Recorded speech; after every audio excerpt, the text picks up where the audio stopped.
As a reminder, as a patron, you get access to ad-free episodes along with patron-only episodes. And if you subscribe just a little more a month, you get access to True Crime Fan Club Prime.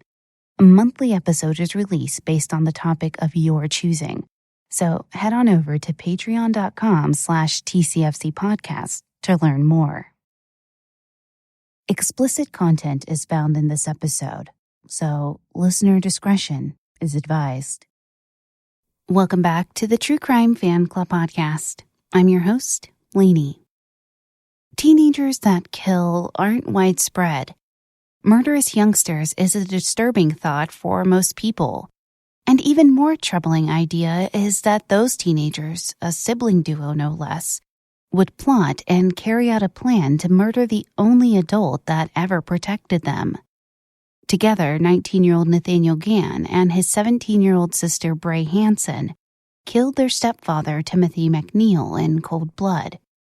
They did it simply because Timothy told Brae that she would have to move out of his house when she turned 18, which she deemed unacceptable. Nathan didn't hesitate to help his sister with her deadly deed, agreeing to help kill the only man that they ever considered a father. Murder most certainly is not the typical response to teenage anger. Today's story is a tragic one about a pair of siblings who killed for no other motive than plain old selfishness. Okay, on to the show.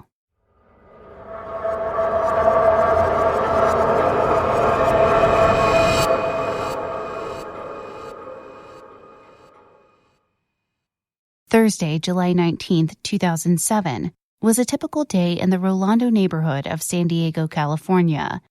Despite the occasional cloudiness, it was a good day for Timothy MacNeil. You see, the day before was his birthday, and he was going to be having a celebratory lunch with his stepdaughter, Brae. His actual birthday was spent with his new girlfriend, Kim, and this bothered Brae very much. She didn't want to share Timothy on his special day, but being left with no other choice, she opted to take him to lunch the following day. Brae didn't want to be replaced with a new woman in Timothy's life, and she could see this was slowly starting to happen, especially once it became clear Timothy was getting serious with Kim, who had officially become his girlfriend. Brae was not going to come in second place. Timothy became her stepdad when she was only 5 years old, and he wasn't just a stepfather, he was her dad. When her mother committed suicide the year before, Brae came to have Timothy all to herself. She enjoyed his undivided attention and therefore had a difficult time sharing Timothy's attention with Kim. But rather than sitting down for a conversation like most people would, Brae decided that her stepfather had to die. She asked her brother, who went by Nathan, to assist her. She wanted her brother to hire a hitman who would pretend to be an intruder and shoot Timothy. Without a moment's hesitation, Nathan agreed to help. Their plan was simple. Brae would withdraw money from 2 separate bank accounts, get a hold of her deceased mother's handgun, and place these items along with the house key into a box that she would leave outside on the porch for the hitman. The original idea was to carry this out on Timothy's birthday, but 2 things prevented this from happening. The first was that Nathan wasn't able to hire a hitman, and the second was that Timothy changed his plans with Brae at the last minute. Depending on which story is true, Nathan called Brae and told her that they were moving forward with their horrible deed, no matter what. He was going to drive back to San Diego from school in Arizona and was going to shoot Timothy himself. Nathan stopped at a Goodwill in Arizona and purchased all black clothing and a mask. He drove without stopping through the night, arriving at the house sometime around 4 a.m. He entered the quiet home using the house key Brae left behind in the box and woke her up to let her know that he was there. Nathan then waited for his stepdad to get home from his girlfriend's to pick up Brae for lunch. Around 12:15, Timothy arrived home and came inside, shouting out to Brae that he was back, something he usually did. Timothy went downstairs to check some messages before leaving for lunch. As he walked into the basement, there was a gunman, dressed head to toe in black, wearing a mask that completely concealed his face. The gunman was no stranger, though. It was his stepson, Nathan. Although whether Timothy figured this out or not will never be known. He ordered Timothy to sit down, and as he was doing so, Brae walked into the room. Nathan, posing as the gunman, instructed her to take some zip ties he brought with him and secure Timothy's hands behind his back. She did as she was told, and then Nathan put some zip ties onto Brae's wrists as well. Timothy asked to use the restroom and was allowed to do so after Nathan removed Brae's restraints, telling her to pull Timothy's pants down. She did, and immediately her wrists were secured again. She was moved into the laundry room and sat against a wall and told to look away. Nathan walked away. Once again, depending on whose story is true, Nathan went back into the game room down in the basement. He was trying to let Timothy use the bathroom, and the zip ties came loose enough for Timothy to start struggling with Nathan, and the gun went off. Nathan shot Timothy, striking him in the hip, and he fell. Nathan shot him again, this time hitting him in the face. There were 2 more shots, one that went into Timothy's shoulder and landed in his elbow, and the final kill shot that went into the back of his skull. Then Nathan ran, ditching the gun outside on the porch and the face mask, which he tossed way up into a tree. His truck was parked just up the road, so escape was quick and unhindered. What Nathan didn't plan on was witnesses from the neighborhood would see him and his truck and would be able to identify him later to the police. Meanwhile, Brae was back in the laundry room and managed to get a phone dialing 911 with her tongue, as she would later describe to the police. She was hysterical as she reported a burglary, saying the gunman took her watch and phone and shot her stepdad, then fled.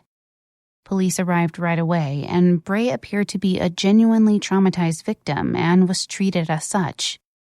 Investigators were securing the scene and gathering evidence, which was everywhere.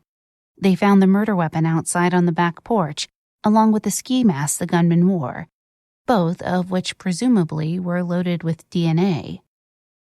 Police interviewed neighbors and obtained witness statements, but they couldn't help but notice there was no forced entry. Another notable thing was that it was uncommon for a burglar to shoot someone over merely a ring and a cell phone. There was also nothing else in the home that was disturbed or stolen. Brae was checked out medically and taken to the police station, where she provided a statement to police, and then was taken to her step-aunt and uncle, Bonnie and Richard MacNeil's house. However, after she was dropped off there, the police needed some photos of the marks on Brae's wrist from the zip ties, so they came back. It was during this interview that she made her biggest mistake, because as she was recounting her story for police yet again, she slipped, telling the investigator that Timothy asked Nathan why he was doing this. Of course, the police were immediately tuned in and suspicious when they heard this name dropped. The name was never mentioned in conjunction with the murders before that statement. Furthermore, they knew she had a brother named Nathaniel that went by Nathan.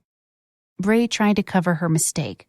She said that Timothy did say Nathan, but it couldn't be her brother because he was away at school in Arizona.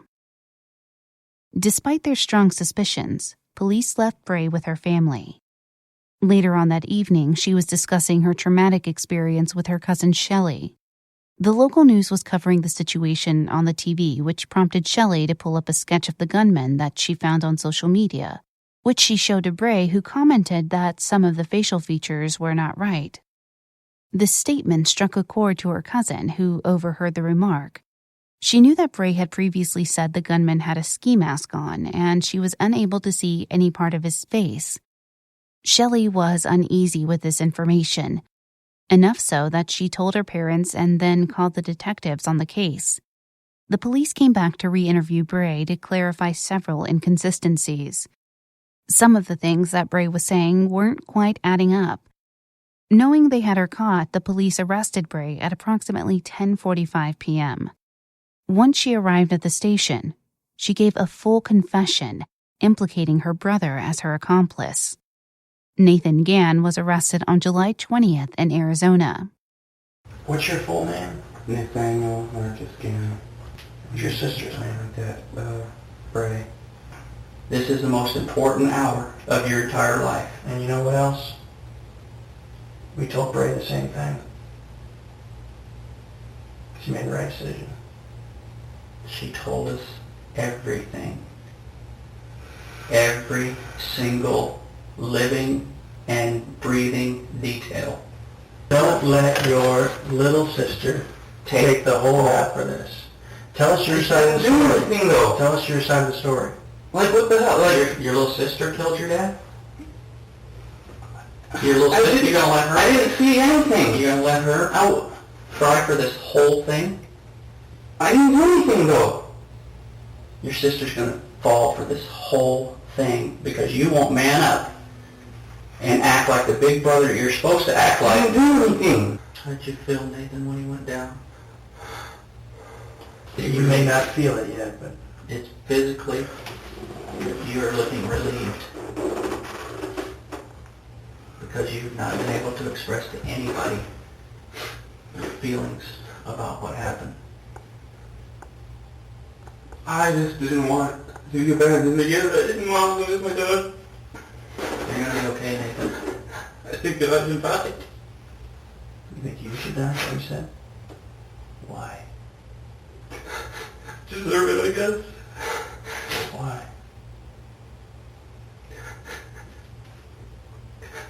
Difficult situation. I don't even know if I think I deserve to be a person anymore. Wow. Are you saying that you didn't mean to kill him? I mean, I was angry, but no. You don't want him to I die? didn't want him to die. I wanted him to be scared. I wanted him to be honest. I wanted him to honestly feel like, take me seriously for change.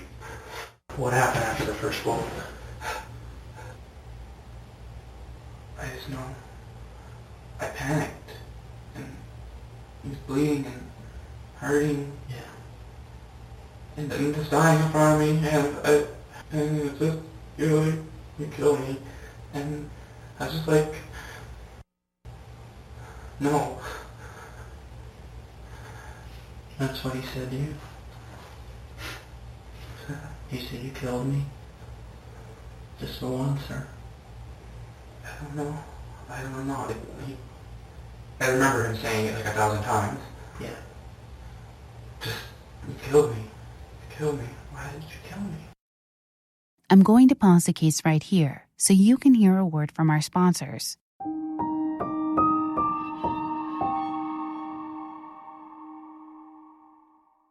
If you are practicing social distancing, which means reducing unnecessary trips out and trying to avoid sold-out grocery stores, then check out Sunbasket. It's a perfect and delicious solution for the times we're living in. With that in mind, I picked out some fun meals and snacks for me and my family to munch on. I'm so excited to get my basket, and I will follow up with what I get when I get it. They make it easy and convenient with everything pre-portioned and ready to prep and cook, which makes my life 1,000 times easier. You can enjoy a dinner full of organic produce and clean ingredients in as little as 15 minutes, no matter how much experience you have in the kitchen. And Sunbasket facilities have the highest levels of food and employee safety. They are reinforcing strict adherence to their existing standard operating procedures and increasing sanitation frequency in their distribution centers in order to protect you and your family. Right now, Sunbasket is offering $35 off your order when you go right now to sunbasket.com/TCFCP and enter promo code TCFCP at checkout. That's sunbasket.com/TCFCP and enter promo code TCFCP at checkout for $35 off your order.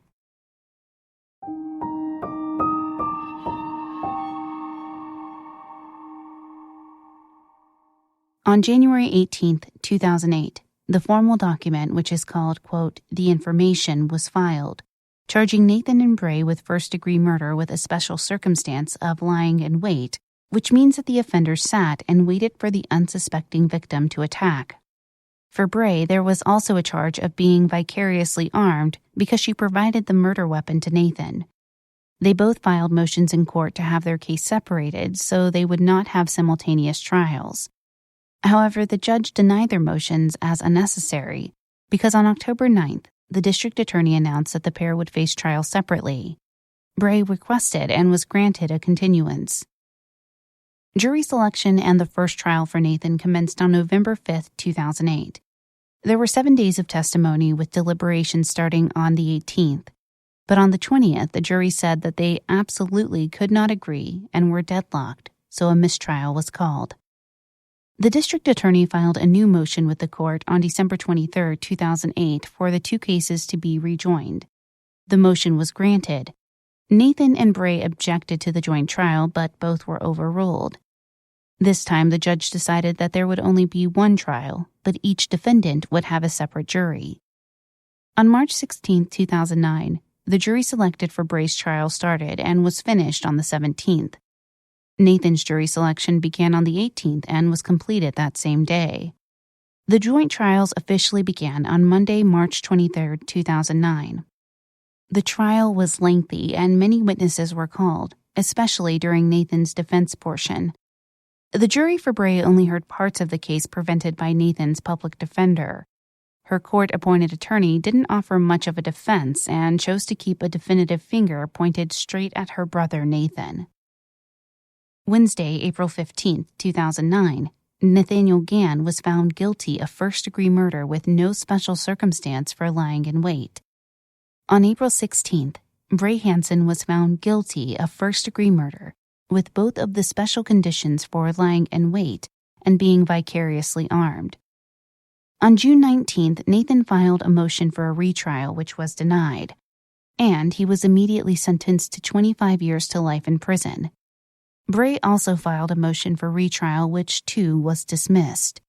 Her sentence was life in prison, and she would have no chance for parole. However, the judge struck the vicariously armed charge on his motion without much in the way of an explanation. Both of the siblings appealed their sentences and they were both denied. But after a 2012 United States Supreme Court decision ruled that life without parole sentences for juveniles may be cruel and unusual punishment, Brae obtained an appellate attorney to request another review of her case, which was granted. This time she was victorious in her appeal and she won the right to a new sentence. On Monday, July 13, 2015, Brae Hansen was resentenced to 26 years to life in prison, thereby giving her the opportunity for parole in the future. The judge, Frederick Link, was the same judge that presided over the original trial. He reviewed the mitigating factors such as her age at the time of the murder. She was only 17, coupled with the abuse that she suffered by her mother until her ultimate suicide in 2006. Brae was also displaying exemplary behavior while in prison. She was trying to lead a better life, and she was remorseful. In the NBC San Diego News.com article published on July 13th by R. Stickney and Chris Chan titled, "Woman Who Killed Stepfather Gets New Sentence," Judge Frederick Link stated that in his 34 years of being a judge, he never put more thought into a case than this one. What this all means is that Brae will have the opportunity one day to be released from prison. While it's highly unlikely that she would ever be paroled on her first chance, if she can show rehabilitation and change, she may just get that chance sooner or later. It's possible that given her very young age, coupled with the fact that she didn't pull the trigger, that Brae will be given much consideration when the time comes for her first and subsequent parole interviews. Family members of Timothy will have the opportunity to confer with the Department of Corrections before parole is granted. The family can provide feedback if they agree with the favorable parole decision. However, the parole board makes the final decision whether to grant parole or not. Nathaniel Gann currently resides in the Valley State Prison in Chowchilla, California. His first date of parole eligibility will be June of 2028. You may be thinking that seems much too soon, and you'd be correct. According to the CA.gov website, the CDCR Inmate Locator, Public Inmate Locator System Parole Term section states, inmates may earn credits for participating in rehabilitative programming, which may move their parole-eligible dates to an earlier date. Parole-eligible dates may also change based on a variety of other reasons, including court orders, changes in the law, and routine audits. In December of 2019, he, along with 14 other co-complainants, filed an action against the prison, alleging adverse conditions of confinement, as noted in the casetext.com order directing clerk to send all 15 plaintiffs a civil rights complaint form. The complaint was very unspecific, and this January 2020 order we just cited determined that each of the complainants must file civil actions that clarify what rights were violated, how they were violated, and they must present their complaints separately. What is probably the most shocking part of this devastating story is that both Nathan and Brae were not the kind of kids you'd expect to ever do something like this. Both of them were honor students, Nathan attending the University of Arizona and Brae attending high school in San Diego. Nathan considered himself something of a computer nerd, and just before the killing, Brae participated in a church mission in Puerto Rico. When they were children, Nathan was 7 and Brae was 5. Their mother, Brae Hansen, met Timothy MacNeil. The elder two began dating, and before long they married, and Timothy indeed became a father to the children. Timothy had a daughter from a previous marriage named Erin MacNeil.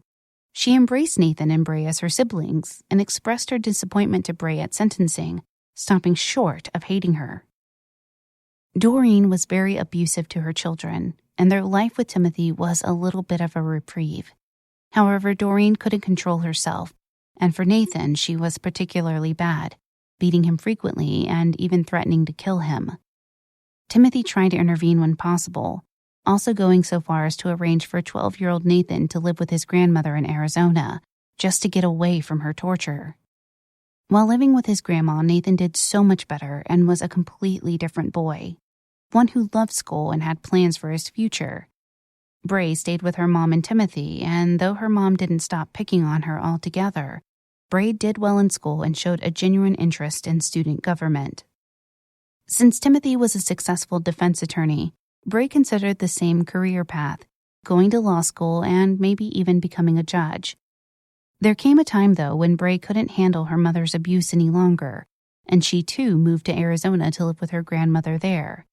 But when Doreen's depression overcame her, she called Brae saying she was going to kill herself and asked her to come back.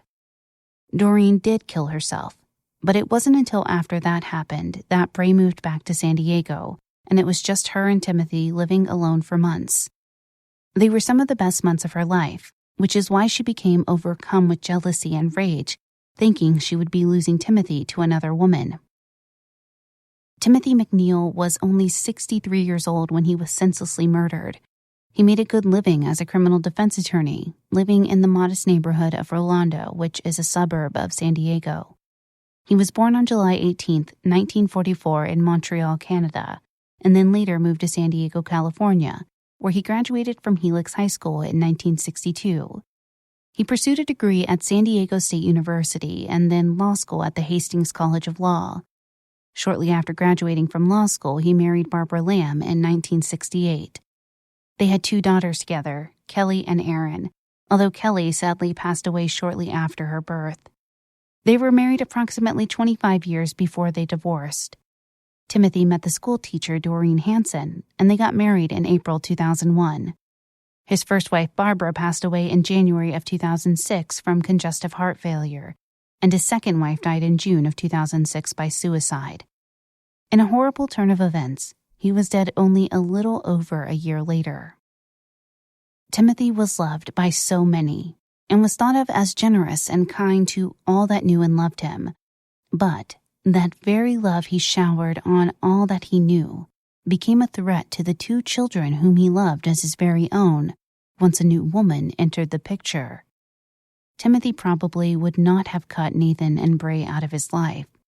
Perhaps he only wanted to start sharing a new experience with a new woman, with no intention of ever severing ties with the children whom many believed he saved from their abusive mother. Unfortunately, the truth will always be unknown, because Timothy MacNeil's life was cut too short when he was taken from this world on the day after his 63rd birthday. Okay, fan club members, as I conclude this episode, my one question to you is, how will you sleep tonight? Thank you for listening. If you enjoyed this episode, please be sure to rate, subscribe, and positively review the show on Apple Podcasts or your podcast player of choice. It really does help us out. You can find us on most social media platforms. Twitter @TCFCPod, Facebook.com/TCFCPodcast, Instagram @TrueCrimeFanClubPod, and of course, our website is TrueCrimeFanClub.com. If you have an episode request, send us an email, tcfcpod@gmail.com. This episode was written by Marie Cole, researched and edited by Brittany Martinez, produced by the best in the business, Nico at We Talk of Dreams. Check him out on Twitter @WeTalkOfDreams or WeTalkOfDreams.com. And I'm your host, Lainey.